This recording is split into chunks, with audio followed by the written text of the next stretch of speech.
Hello and welcome back to Watch This Space, a brand new video dedicated to a subscriber of mine going by the name Somewhere in Time. He requested I do a more in-depth review of the SEIKO SNA411 Flightmaster, commonly known as the Flighty. Yeah.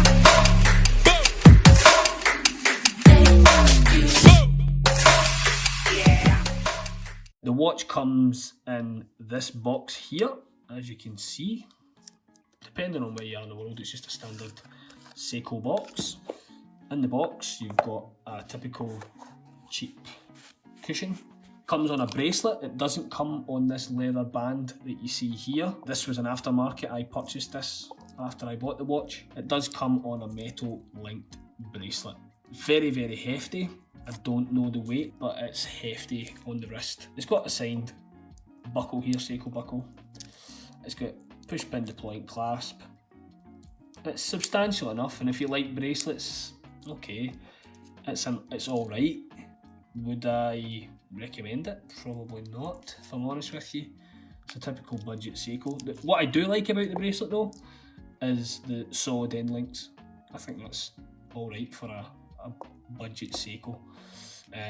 This one has never been used. I've never ever used it, as you can see the plastic on the back. It's got push pins for the side to adjust the length of the strap. And this one didn't come with any extra links.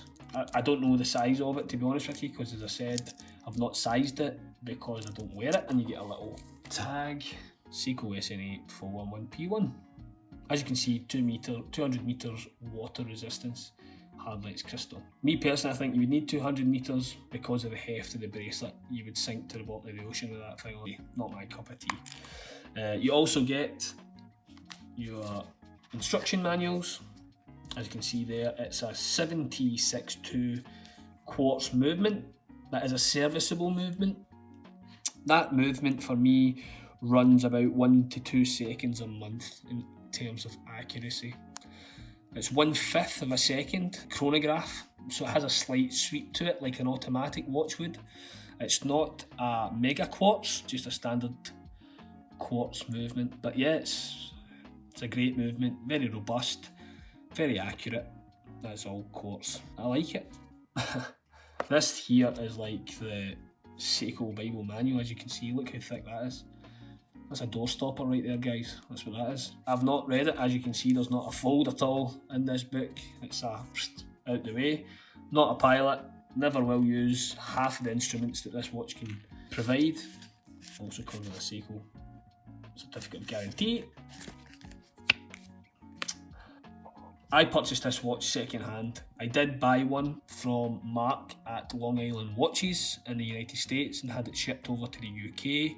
For some reason decided that I wanted to sell the watch and unfortunately was scammed on eBay. I'm going to do a separate video with regards to things to look out for in terms of scams and scamming on eBay and how I was managed to be scammed from my original SEIKO Flighty. This is a second purchase. I missed the watch after losing the first one. Yeah, I just thought buy another one because I actually missed it. A little bit of specification on the watch. The case size is 42mm in diameter. It has lug to lug of 21mm. Can sometimes be quite difficult to find watch straps to fit exactly 21mm. You get most watch strap brands will give you 20 or 22, but guys, there is more and more watch brands accommodating a 21mm lug width, which is great news. As I've said before, it is 200 meters water resistant, which I think is a great feature on a flight watch. I mean, you can dive with this watch. You can actually dive with it, and I think that's just awesome. It's 13mm in height. 13mm. That's the other side. Fantastic. It's got domed hard lex crystal, so that's SEIKO's crystal. They don't use sapphire, but on a £250 watch, that's what I paid for mine's. at £250 on eBay because it's been discontinued. So prices have gone up, but at the present moment in time, I believe the market's back down again. They've slowly crept back down, and I believe you can get them for maybe 180. So it's a bit of a saving. I've seen them on eBay sell for £180, which is not too bad. As I said, domed hardlex, you either love it or you hate it. I personally quite like it. It's quite a nice feature in my opinion, but some people don't like it. So let's talk about the bezel, unidirectional bezel. No, it's not a unidirectional, it's bidirectional, should I say, sorry. So you can go both ways. It's got a little bit of rigidness to it, which is great for trying to, if you're going to use this watch to calculate fuel or a tip or miles per hour, then it's got enough play there and enough rigidness to accurately give you the calculations that you're looking for. It's got a compass, as you can see. It's got the north, northeast, east, southeast, etc. It's a very busy watch. There's no getting away from it, but it's a flight watch. It's meant to be busy, and that's part of its charm for me. I like how busy it is. I like, you know, the step down onto the face. There's a slight step around this track here that runs around the face. It steps down into the watch. Everything's applied absolutely beautifully. I love the lume markings for the hours, etc. I think they look fantastic. They're also finished with a kind of chrome effect. It gives a lovely shine and shimmer in the sunlight, as you can see. It's got SEIKO's proprietary lume, which, as we know, is probably the best in the business. It's got a minute track at the top here. It's also accented in yellow. Once I start the chronograph, you'll see it. So it's in yellow to distinguish that this small face here is in reference to your chronograph, which is a nice little touch. You have your seconds track on the left here, 60-15 seconds in the bottom to distinguish what the tracks are, and 45 seconds. At the bottom you have an alarm on this watch. Personally, I don't use it, it's not really loud enough, but you also have a second time zone, which is, I've set it to Milan because it's one of my favourite places in the world to go and visit. Yeah, it's just a nice little touch, something I like. And at the 3 o'clock, as you can see, it has a date window, nice and legible with a white background, very easy to read. You've got a SEIKO applied on the face. I quite like, it says chronograph in that kind of nice font in the 200 metres to tell you it's a 200 metres watch. Screw down crowns on all three, which give you that 200 metre water resistance.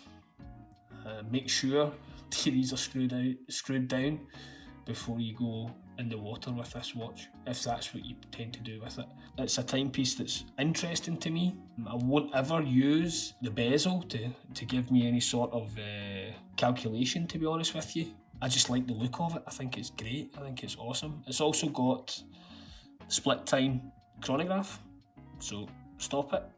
There we go. So it's split time. Just a second, I'll show you. I'll wait a couple of seconds. There you go. Split time. So it's the bottom pusher.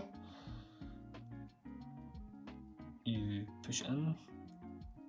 Stops the chronograph hand.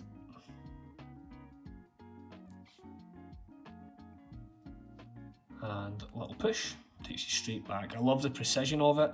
It's a nice little feature. And that resets the chronograph for you. Press the top one, then the bottom one. Resets the chronograph for you.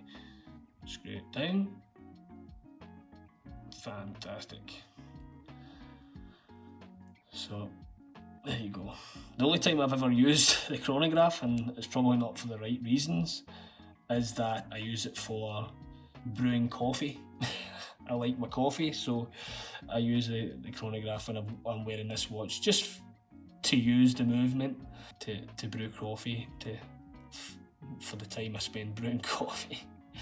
That's quite sad, but anyway, that's what I use it for. I think the dial's just mesmerising. The face, just, You get lost in this face. That piano black just bounces the white off the face of the watch. The shimmer from the chrome on the hands, and it's just all applied beautifully, absolutely beautifully. I love this watch. Why I sold the first, why I was a victim of crime for the first one, why I decided that I wanted to sell it, I don't know. I don't know why I decided to sell it. I just thought it had run its course. Personally, I had it on a blue strap, a blue leather strap.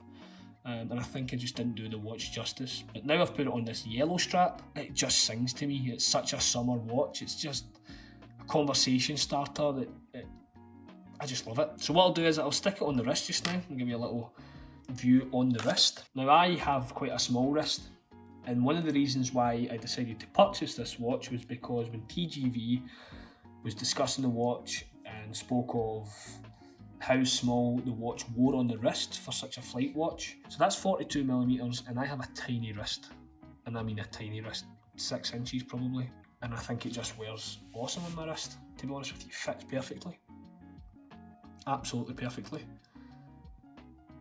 Yeah, it's just, I love wearing it on my wrist. I think it's just a little flash of colour. It just works amazing, you know. It's a fun watch. It can be serious, but it also can be a little bit of fun. And I think it honestly looks more expensive than £180, £250 in my opinion.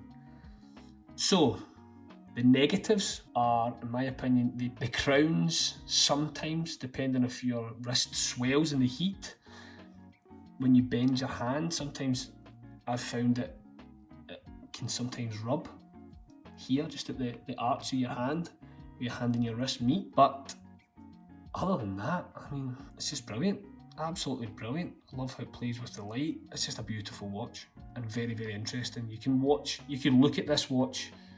I've seen myself just looking at it, aimlessly looking at it. So what I'll do is I'll also show you this watch on a couple of different other straps. I've done a previous watch strap review where I brought in this strap here, which is from Finn Watch Straps. But I also bought recently, and it was delivered from the United States, Barton quick release caramel tan Java strap. So what I'll do is I've never worn this, so this is technically an unboxing. So what I'll do is I'll put this strap, see what you guys think. As you can see, brand spanking new, never ever been worn, so it's never been worn in the packaging. So what I'll do is I'll swap out the watch straps, and I'll let you see what the watch looks like in a variety of different straps. Be back in a second. So there you are. This is a watch strap that I recently reviewed on my previous episode. I just thought I'd put it on again just to let you see a different strap option for this watch and how it works. It just works. This is a custom made strap. If you haven't seen the episode about it, please have a little look and see what you think of them. They're a fantastic brand of strap. But yeah, this is it on just a black leather strap. It's just so versatile, you know. It's a versatile piece, and I think that's another love. It ticks a box for what I like about it. It's just really, really versatile. Obviously, you could put it on a metal bracelet like the original, or you could buy an aftermarket one. But I prefer leather. You could stick it on a NATO. You could stick it on a Zulu. So yeah, that was a black watch strap, and I think it looks just as good as it did on the yellow. What I'll do now is I'll stick it onto the Barton watch strap, and that is a tan coloured strap. Again, this one is 21mm, which is great, and as you can see, brand new. Take the sticker off and then we can go. There we go. So we'll have a little look and see. I like the push pins. Oh, have a look. The other thing I forgot to mention about this watch is, as you can see, the holes for your pins are very close to the actual watch itself. Let's see if I can focus. They're very, very close to the actual watch. which make putting straps in at times difficult. So if you've got a Zulu strap that's quite thick, you may find it a struggle to pull the watch strap through. Another option you may have is to buy pins which have a slight bend to help you easily insert a new watch band. Thankfully, the watch straps that I'm trying have all quick release pins, so it's easier to pop them in and out. But you hear a click, boom, now look at that. That just totally changes up that watch completely, and I think it looks awesome. Absolutely awesome on this strap. It's going to take a while to break in, I can feel it already, but we'll get there. So, I mean, the tongue on this is really, this is just a normal sized leather band.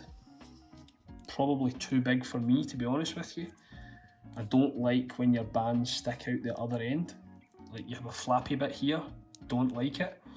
But that's it on a tanned Barton Java strap. It just works. It just works. I mean, what's your thoughts, guys?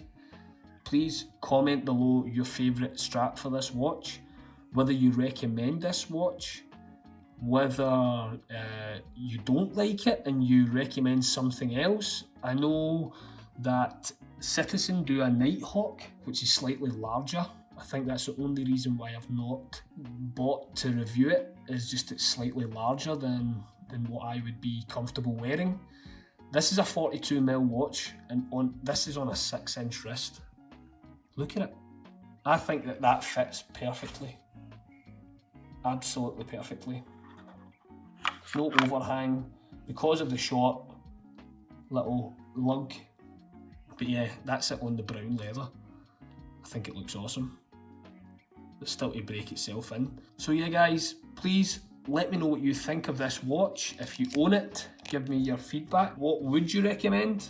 I know people might say Navitimer, but for me, the Navitimer is just too big for me. So if you're wanting an Navitimer, but on a budget, you have a small wrist, or even a large wrist will get away with this watch because it is 42. It accommodates everyone. I think that's another reason why I love this watch.